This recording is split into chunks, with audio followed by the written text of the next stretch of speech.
It was an ordinary afternoon. You were doing something forgettable. Putting away dishes, maybe. Or walking to your car. Or sitting in traffic with the radio on low. Nothing was happening. Nothing had happened all day. And then, their name was there. Not a memory. You know what remembering feels like. And this wasn't that. It didn't arrive attached to a story, or a photograph, or an old argument. It just appeared, whole, with a weight it hasn't had in months. And for about 4 seconds you stood completely still. Here's the detail that makes it strange, and I want you to check it against your own experience. You weren't sad that day. That's the part that doesn't fit. If you had been lonely, if you'd been up half the night going through it all again, you could dismiss it easily. You would know exactly where it came from. But you were fine. You were thinking about groceries, and it still came. And it came with an edge of certainty that felt less like thinking about someone and more like being told something. So you did what all of us do. You looked around for someone to tell. You probably tried, once. You mentioned it to one person, carefully, in a lighter voice than you actually felt. And you watched their face do the thing that faces do. The small, kind adjustment. The gentle pivot toward whether you've been sleeping enough. So you stopped mentioning it. And it has been sitting inside you ever since, unshared and unresolved. Because you can't prove it. You can't ask them. And you can't quite talk yourself out of it either. That's where I want to start. Not with what it means, with the fact that it happened, and that you have had nowhere to put it. Because something did happen that afternoon. I'm not going to tell you nothing did, but I'm also not going to tell you what someone else was feeling, in a city you may not know, at a moment neither of us witnessed. Nobody can tell you that. Anyone who does is guessing, confidently. What I can tell you is that Carl Jung spent roughly 30 years on this exact phenomenon. He sat on the material for decades before he was willing to publish a word of it, because he knew precisely how it would be received. And when he finally did, he arrived at a conclusion that is stranger and more useful than either of the two answers you have been offered. Not that it was nothing, not that it was magic. Something else. There's a particular loneliness that comes with an experience you can't tell anyone. It isn't the loneliness of missing someone. That one at least is respectable. You can say it out loud at dinner. People know what to do with it. This is different. This is having something happen inside you that you are certain about, and having no one in your life who can hear it without adjusting their tone. So you carry it alone. And carrying it alone does something specific to a person, which almost nobody names. It splits you. One part of you was there. That part registered something with total conviction and has not changed its position since. And another part of you sits above it, arms folded, calling the first part foolish, lonely, suggestible. A woman who has watched too many videos at 2 a.m. Living between those two is exhausting in a way that has no name, because there's nowhere to rest. Believe it, and you feel unstable. Dismiss it, and you have to override something you actually experienced. So you oscillate. All day, quietly, for months. And you've tried to end the oscillation. Everyone does. There are about 4 ways, and every one of them fails in its own particular manner. The first is debunking yourself. You get scientific about it. It was the algorithm. It served you a song. It was the season changing. It's a common name, and you heard it at work. This works beautifully for a day, maybe 2. Then the feeling comes back completely unimpressed by your explanation. And you're exactly where you started. Except now, you've also lost the argument. The second is outsourcing the answer. This is the one nobody admits to. You go looking for someone who will tell you what they're feeling right now. And there is always someone willing. The relief is genuine, and it lasts about as long as the video does. Then the next one contradicts it, and you notice you're deciding which stranger to believe about the inner life of someone you used to talk to every day. I want to say something about that without any judgment in it, because it deserves none. That impulse isn't stupidity. It's the completely reasonable behavior of a person who needs one other human being to say yes. That's real. You're not losing it. That's all it is. You're not looking for a prophecy. You're looking for a witness. The third is testing reality. The low-stakes message. Something small enough to be deniable, sent to see what comes back. And then, of course, you live inside the response time. 2 hours means one thing. 2 days means another. You have built an entire interpretive system around the arrival time of a text. The fourth is the one that costs the most. Deciding to stop feeling it altogether. Closing the whole department. That one works. It's the only one that reliably works.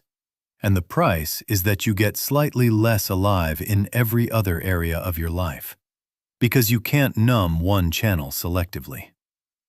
I want to say something about how much energy all of this takes. Because I don't think people account for it honestly. Think about an average day. Somewhere in it, the question surfaces. You handle it. 20 minutes maybe of quietly turning it over while you're doing something else. Then it surfaces again in the evening and you handle it again. Multiply that by a week. Multiply that by a year. That's not a feeling, that's a job. An unpaid, unshared, unacknowledged job that you clock into every single day, and nobody in your life knows you're doing it. You show up to work, you take care of people, you answer the messages, and underneath all of it, a second process runs constantly, using real capacity, producing nothing. The strangest part is how normal it starts to feel. You forget there was a version of you who didn't do this. You assume it's just what having a mind is like. It isn't. This started at a specific point, and it can end. Here's the sentence I think sits underneath all 4 of those strategies. You don't want them back as badly as you want to stop feeling insane. That's the real weight. It isn't the longing. Longing is survivable, and people carry it for years without it damaging them. What damages a person is losing trust in their own perception. Once that goes, everything gets harder, because the instrument you use to navigate the world is the one you've stopped believing. So let's deal with that first. Not with them, with the question of whether what you experienced was real. On that question, Jung has a genuinely useful answer. Start with who he was, because it matters here more than anywhere else. Jung was a physician. He ran a psychiatric ward. He spent years doing word association experiments with a stopwatch, measuring reaction times in fractions of a second, building his early reputation on data. That's the man we're talking about. Not a mystic, a clinician with a laboratory. Which is exactly why he waited so long. He observed these coincidences in his patients for decades and said almost nothing publicly. He knew what it would cost him. He was already fighting for the scientific standing of his ideas, and this was the material most likely to end that fight badly. He only published a full account of it near the end of his life, and even then he was careful, and even then it damaged his reputation in certain rooms permanently. He did it anyway because the observations wouldn't stop arriving. He called it synchronicity, and his definition is far more careful than the way the word gets used now. A synchronicity is a coincidence between an inner state and an outer event, where the two are connected by meaning but not by cause. Something happens in you. Something happens in the world. Nothing links them mechanically, and yet the pairing lands with a significance you cannot argue away. Notice the two halves of that. Meaningful, not caused. He was not claiming a hidden mechanism. He wasn't saying your thoughts move objects, or that the universe sends couriers. He explicitly refused to explain it in causal terms. And that refusal is the most honest thing in the whole concept. He was pointing at a category of experience that human beings have always had, and that our usual explanations handle badly. Here's the story he told, and it's his own, from his own practice. He had a patient whose treatment had stalled completely. She was highly intelligent and thoroughly rationalistic, and her rationalism worked like armor. Every interpretation he offered, she could dismantle. She was, in his words, psychologically inaccessible. He had reached the point of hoping something unexpected would happen, because nothing he could do was going to move her. Then, in one session, she described a dream. In the dream, she was given a golden scarab. While she was telling him this, Jung heard a tapping at the window behind him. He turned. Something was knocking against the glass from outside, trying to get in. He opened the window and caught it as it flew past him. It was a rose chafer, a gold-green beetle, and the closest thing at that latitude to the golden scarab of Egypt. He handed it to her and said, "Here is your scarab." And her rationalism broke open, not because a beetle proved anything. It broke because the coincidence was too precise to be metabolized by the part of her that dismissed everything. Something got past the armor. The analysis moved after that, and it had not moved in months. Now here is the point of the story, and it's almost always missed. Jung was not interested in whether the universe sent a beetle. He never claimed it did.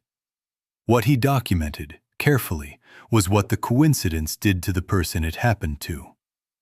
It arrived at the exact moment she was stuck. It arrived when something in her needed to change and couldn't.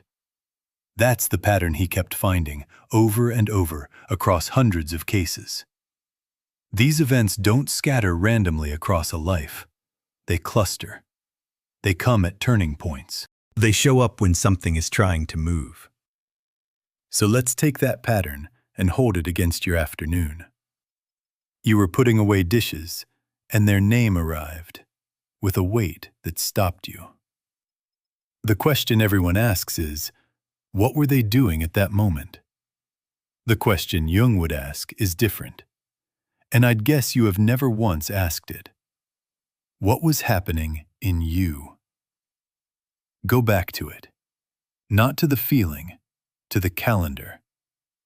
I want you to reconstruct the 24 hours around that afternoon, and I want you to be almost boringly literal about it. What day of the week was it? What you had done that morning? What had happened in the days just before? Most people have never done this. They've replayed the moment 100 times and never once looked at what surrounded it. So, some questions. What decision was pending in your life that week? Not a big philosophical one, a practical one, something with a deadline. What had you recently been offered or turned down? What conversation had you been avoiding? What had you just found out? I'll tell you what people find when they actually do this, because there's a pattern, and it's remarkably consistent. These moments cluster around thresholds. The week before someone quits a job they've hated for 6 years. The month the person finally admits, privately, that a marriage is over. The night after a diagnosis. The Sunday you looked around your apartment and understood you weren't going to stay in that city. The morning after you decided to stop drinking. The week your youngest left home. Almost nobody gets these moments during a stable, contented stretch of life where nothing is being decided. They come when something is moving. That reframes the whole event. Because if the timing is systematic, the timing is information. It's telling you something about the state of the system it occurred in, and the system is you. Let me make that concrete, because it's easy to nod at and hard to actually apply. Imagine someone who has been in the same role for 11 years. Competent, respected, completely finished with it internally, and unable to say so out loud even alone in the car. In March, she's told a restructure is coming, and she'll need to decide something by the end of the month. She doesn't decide. She does what she has done for 11 years, which is wait for the situation to resolve itself. And on a Thursday afternoon in that same month, standing in her kitchen, a name arrives that she hasn't thought about since 2019. She spends the next 4 months on the name. Where he is, what it means, whether he felt it too. She spends none of those 4 months on March. That's the pattern. It isn't that the name is meaningless. It's that the name is the loudest thing in the room, and the decision is the quietest. And attention goes where the volume is. The unconscious has an unconscious habit of speaking through whatever is most emotionally charged, and then we mistake the charge for the subject. So look at your own March. There's a principle in Jung's work that explains why these things arrive when they do, and it runs through nearly everything he wrote about dreams. He called it compensation. The idea is that the unconscious isn't a basement full of forgotten junk. It's an active system with a specific relationship to your conscious attitude. It supplies what's missing. When your conscious position becomes too one-sided, too rigid, too certain, the unconscious pushes back from the other direction. That's what most dreams are doing. Not predicting, correcting. The confident man dreams he's helpless. The endlessly agreeable woman dreams of violence. The person who has decided they're completely fine dreams, night after night, of a house they used to live in. And the pressure scales with the refusal. That's the part that matters here. What you refuse to feel doesn't quiet down. It changes address. It stops presenting as a feeling, which you've learned to shut off, and starts presenting as something you can't dismiss the same way. A dream so vivid it follows you into the afternoon. A physical sensation with no medical cause. An image. A name that arrives while you're holding a dish. So consider a possibility about the intensity of what happened to you. The force of it may not be measuring how much they love you. It may be measuring how hard you've been not looking at something. That isn't a smaller answer. In some ways, it's a much larger one, because it means the message was addressed to you specifically, and it means it's still deliverable. Now, why that name? Why that person and not someone else? Because they're carrying something for you. Not in a mystical sense, in a very ordinary human one. Certain people, when they pass through our lives, get attached to a possibility. They become the address where some version of your life is stored. The version where you were bolder. The version where you were more seen. The version where you didn't spend 20 years being careful. Here's the mechanism. When that possibility gets activated by circumstance, when your life reaches a threshold where boldness, or being seen, or not being careful suddenly becomes relevant again, the whole package surfaces. And it surfaces with the name attached, because that's how it was filed. The signal is real. I want to be clear about that, because this is the point where you might expect me to explain your experience away, and I'm not going to. The signal is real. The return address is the part that's easy to misread, which raises an uncomfortable question. What if what surfaced wasn't them, but what you decided was only possible with them? Sit with that one for a second.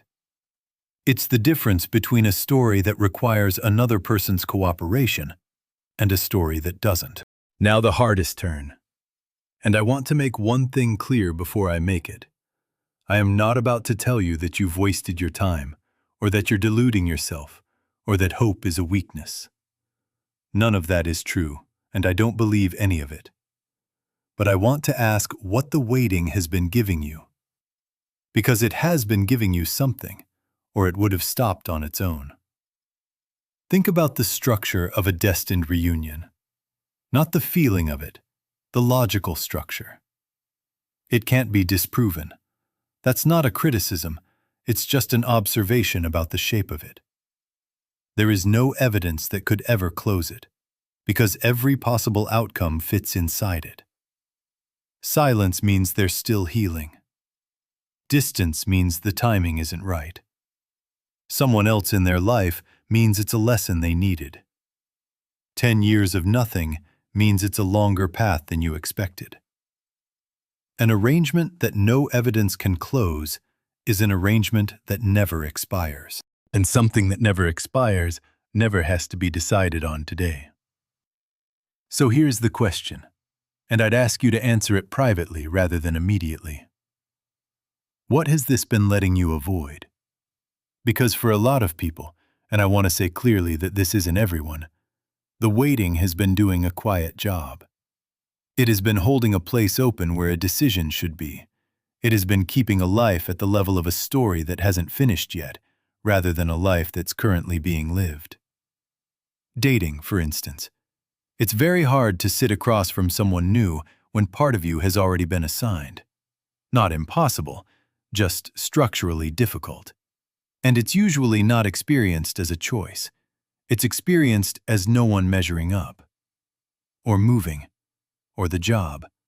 Or the thing you would do if you fully accepted that this chapter is over and the next one is yours to write with no one else's participation. I want to name where that impulse comes from, because it isn't weakness. It's love, and it's loyalty, and it's an unwillingness to let something that mattered be reduced to nothing. Those are good qualities. They're the qualities that made the connection possible in the first place. But loyalty to a possibility can quietly become a way of not showing up for the actual years in front of you. So here's where I'd leave this. A promise that can never be broken is also a promise that never has to be kept. And you deserve better than a promise like that. You deserve something that can actually arrive. So what do you do with this? Not in theory. This week. 3 movements, and the first is much smaller than you'd expect. Start a record, an actual one, on paper. 2 columns. On the left, what arrived, the date, and 1 line about it. Their name came out of nowhere, 4 in the afternoon. Dreamed about them, 3rd time this month. Heard the song, felt it in my chest. On the right, a different question. What was happening in my life that week? Not what I was feeling about them. What was happening? The decision I was avoiding. The email I hadn't answered. The doctor's appointment. The conversation with my sister. The thing my boss said on Thursday. No interpretation. Don't try to draw conclusions. Just build the record. Give it 2 months.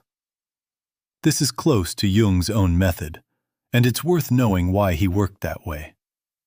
He didn't interpret a single dream and announce what it meant. He collected series. He waited for repetition, because meaning shows itself through pattern, and a single instance can be made to say anything you want it to say. 2 months of honest notes will teach you more about your own psyche than any interpretation offered by anyone else, including me. And the pattern that emerges will be yours. Not borrowed, not general. Yours, with your own life's fingerprints on it. Most people who do this find something they weren't expecting. Not always what I've described. Sometimes something else entirely. That's the point of collecting data instead of confirming a theory. Now the harder movement, and it goes against every instinct. Stop trying to settle the question. You don't have to decide whether this is meaningful or coincidental. Not today. Not this year. You're allowed to hold both without a verdict. I know how that sounds. Every part of you wants resolution, because the split is what's exhausting. But hear what Jung actually thought about tension like this, because he considered it the single most important condition for change. He believed that when a person holds two opposing positions without collapsing into either one, and holds them long enough, something third emerges. Not a compromise between them, something genuinely new that neither position could have produced alone.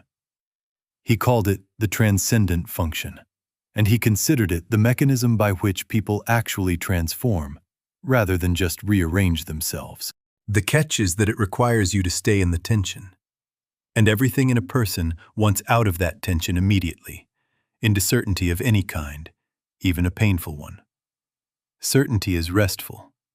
That's why people take positions they don't believe just to stop having to hold the question open. So the practice is this. Stop prosecuting yourself for believing it. And stop demanding that it be true. Both hands open. You'll notice something almost immediately when you manage it, even for a day. The exhaustion drops. Because the tiredness was never coming from the experience. It was coming from the trial you've been running against yourself since the afternoon it happened. And now the movement that actually changes your life. Take the signal seriously by acting on what it points to. Go back to your record and look at the right-hand column. That's where the content is. If their names surfaced during the week you were deciding about the job, the subject of that synchronicity is the job. If it came the month you finally admitted you had been lonely for 3 years, the subject is your loneliness. If it came after your father's diagnosis, it's about mortality and time and what you're doing with yours. The person is the envelope. What's inside is a question about your own life, and it's usually a question you already know the answer to and have been declining to act on. So answer the letter, not the postmark. Concretely, that means things like this. The conversation you've been drafting in your head for a year, actually having it, this month, with the person it concerns. The application you keep not submitting. The thing you used to make and stopped making. The apology you owe. The apology you're owed and have never asked for. The trip you've described to 4 different people and never booked. Whatever your right-hand column keeps circling. That's the work. And I want to be honest about the cost, because I'm not going to pretend this is a trade everyone wants to make. What I'm asking you to give up is certainty about them. What I'm offering in exchange is movement in yourself. That is not an obviously good deal. Certainty about them is comforting. Movement is uncomfortable and uncertain, and it requires you to do things that might not work. A lot of people won't take that trade, and I understand why. But here's what makes it worth considering. One of those 2 things is available to you today. The other one has never once been in your hands. Let me tell you what this looks like a year on, and let me be accurate about it, because the fantasy version helps nobody. Their name still arrives sometimes. That surprises people. It doesn't stop. What changes is what it costs you. It comes, you notice it, and instead of the 4 hours of analysis that used to follow, there's a different reflex. You think, what's happening in my life this week? And usually you know immediately. Then you keep walking. The event stays, the emergency ends. What's different underneath is that the courtroom has closed. You'd forgotten it was even running. For months you were conducting a trial in the back of your mind, prosecution and defense both, assembling evidence for and against your own perception every single day. You didn't experience it as effort. You experienced it as your normal mental weather. When it stops, you'll notice it as energy. You'll be less tired for no obvious reason, and it will take you a while to work out why. And energy that stops going into a trial has to go somewhere. This is the part people underestimate. The checking, the interpreting, the deciding which explanation to believe this week. All of it has been running on your actual, finite attention. When it winds down, that attention becomes available. Not as inspiration, as bandwidth. People finish things in this period. They go back to something they abandoned years ago. They call the friend they've been too preoccupied to be a good friend to.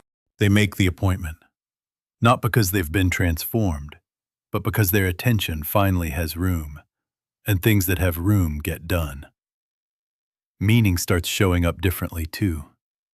Jung's view, near the end of his life, was that a life becomes meaningful when a person stops waiting to be told what it means and starts answering the question with how they live. That's a demanding position. It's also a freeing one, because it puts the thing in your hands. Here's something I'll offer as observation rather than promise. The synchronicities don't stop when you stop chasing them. For a lot of people, they get clearer, which fits Jung's own pattern since these events accompany movement. Sit still for years and there's less for them to accompany. Now the question you've been waiting for. Do they come back? Sometimes. I'm not going to pretend otherwise, and I'm not going to pretend it's promised because you've had enough of both. What I'll say is what a real return looks like, because it's rarely what people are braced for. It arrives as a person, not as an omen. They call, or they write, badly, in a message with a typo in it. It happens on a Wednesday at an inconvenient time when you're in the middle of something. They'll have a history you weren't there for. They'll say something that lands wrong. They'll be older and more ordinary and much less luminous than the version that's been visiting you. That's the good version. That's what real looks like. What arrives purely as signal tends to remain signal. It stays perfect and unreachable and undated.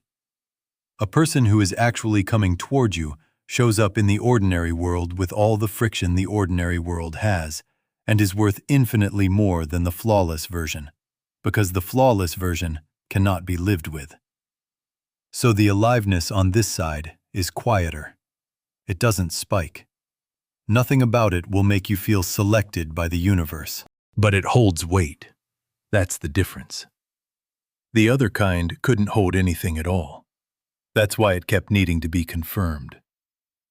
There's one more turn, and it changes the meaning of the title you clicked on. A powerful choice really was made that day. I don't think it was made in someone else's chest, in a city you may never have seen. I think it was made in yours, below the level where you could watch it happening, and their name arriving was how you found out. That's what all of this has been circling. The psyche makes decisions before consciousness catches up. It works these things out somewhere underneath, and then it announces them, and the announcement rarely arrives as a clear sentence. It arrives as a dream, a body sensation, a name that shows up while you're holding a dish and stops you where you stand. That afternoon, something in you had already decided, and the part of you that decided it needed you to know, and used the only language it has. So here's the question I'd like to leave you with, and I'm not going to answer it for you. What had you already decided that day, before their name ever crossed your mind? Write it down. And I'd suggest leaving it overnight before you settle on an answer, because the first answer will be about them. It always is. The second one usually isn't. And the second one is the reason you're here. You have not been imagining things. That's the part I most want you to take with you. Something real has been trying to reach you, patiently, for a long time, in the only way it knows how. It just wasn't coming from as far away as you thought. Thank you for staying with something this difficult to talk about. I'll see you in the next one.